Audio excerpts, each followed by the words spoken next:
ప్రపంచ ఆర్యవైశ్య మహాసభలు హైదరాబాద్లో నిర్వహిస్తున్నారు. దీనికి సంబంధించి ఇప్పటికే ఏర్పాట్లు కూడా పూర్తయ్యాయి.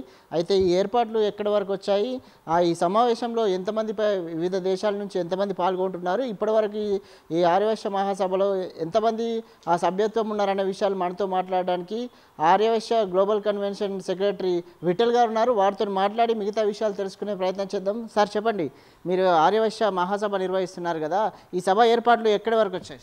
నమస్కారం అండి. V3 ఛానల్ ప్రేక్షకులందరికీ కూడా నమస్కారం. ప్రపంచ ఆర్యవైశ్య మహాసభ 20వ శతాబ్ది ఉత్సవాలను హైదరాబాద్లో నిర్వహించుకోవడము చాలా సంతోషకరము. ఈ 20వ శతాబ్ది ఉత్సవాలను గ్లోబల్ కన్వెన్షన్ పేరున నిర్వహించడము, అందులోనూ హైదరాబాద్ను ఎంచుకోవడం అనేది మన హైదరాబాద్ వాసులకు, ముఖ్యంగా మా వ్యామ్ సభ్యులందరికీ కూడాను ఎంతో సంతోషకరమైన విషయము. మరి వ్యామ్ అనేది ప్రపంచవ్యాప్తంగా దాదాపు 50 దేశాలలో మరియు మన దేశంలో 20 రాష్ట్రాలలో స్ప్రెడ్ అయిన విషయం మీ అందరికీ తెలిసిందే. మరి ఈ సమావేశం ముఖ్యంగా వివిధ దేశాలలో ఉన్న వ్యామ్ సభ్యులు, భారతదేశంలో ఉన్న వ్యామ్ సభ్యులందరూ కూడాను ఈ 20వ శతాబ్ది సందర్భంన ఒక చోట కలుసుకొని వారి వారి అనుభవాలను పరస్పరము పంచుకొని మరి ఒక ఆనందాన్ని పెంచుకోవాలన్న ఉద్దేశంతోనే ఈ సమావేశాలను నిర్వహిస్తున్నాము. మరి ఈ సమావేశానికి కావాల్సిన ఏర్పాట్లు మ్యాక్సిమం చేశాము. మరి వరుణ దేవుడు కరుణ కల్పించండి అనుకోండి, మాకు జనాలు బాగానే రావచ్చు.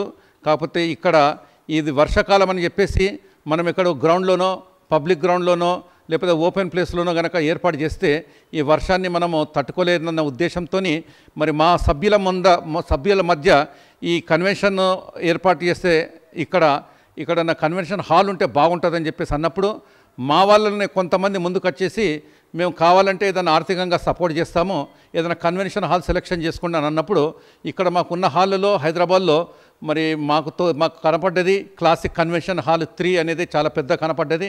ఆ హాల్ని సెలెక్షన్ చేసుకున్నాము. కానీ ఆ హాల్ యొక్క కెపాసిటీ కేవలం 4000 సీట్ల కంటే ఎక్కువ కూర్చోలేరు.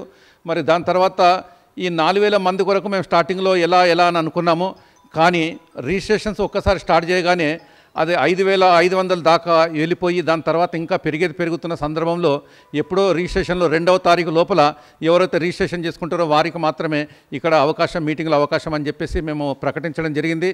మరి ఇక్కడ ఒకవేళ అందరు కనుక వస్తే చాలా సంతోషం. కానీ మాకు ఏర్పాట్లు చేయడానికి అక్కడ వసతి కానీ మరి కన్వెన్షన్ హాల్లో కూర్చోవడానికి మాకు ఇబ్బందికరంగా ఉంది.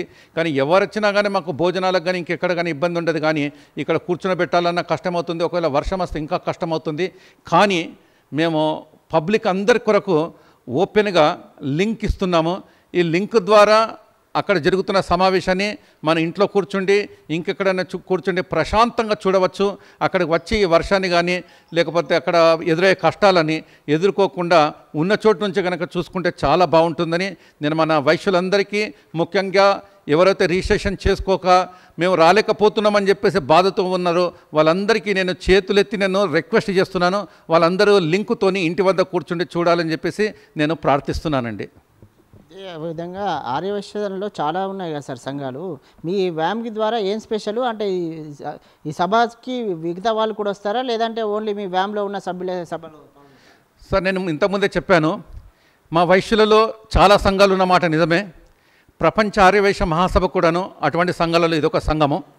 ప్రపంచ ఆర్యవైశ్య మహాసభలో పర్మనెంట్ సభ్యత్వము 2500 రూపాయలు పెట్టుకొని ఎవరైతే సభ్యత్వం తీసుకున్నారో వారి కొరకు మాత్రమే ఈ సమావేశం ఏర్పాటు చేసుకున్నాము.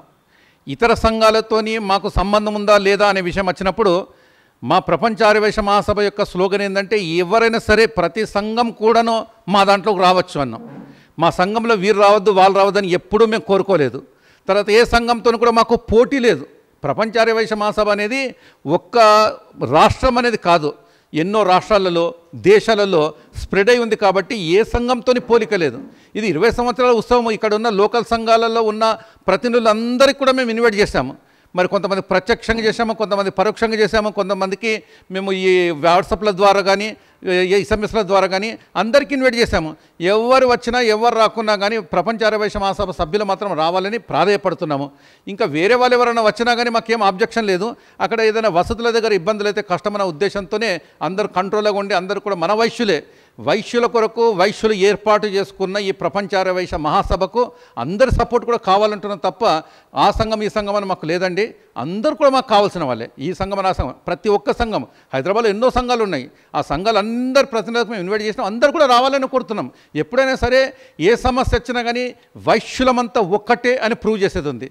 చలో సిద్ధాంతపరంగా ఒక్కొక్కరు ఒక్కొక్క సంఘంలో మెంబర్ కావచ్చు, సపరేట్ సంఘాలు పెట్టుకుండొచ్చు. అంత మాత్రాన వేరు కాదు. మేమంతా వైశ్యులమంతా ఒక్కటే. ఏ సమస్య వచ్చినా మేమంతా ఒక్కటే. అందరూ పోరాడేది కామన్ ప్రాబ్లమ్స్ కోసమే.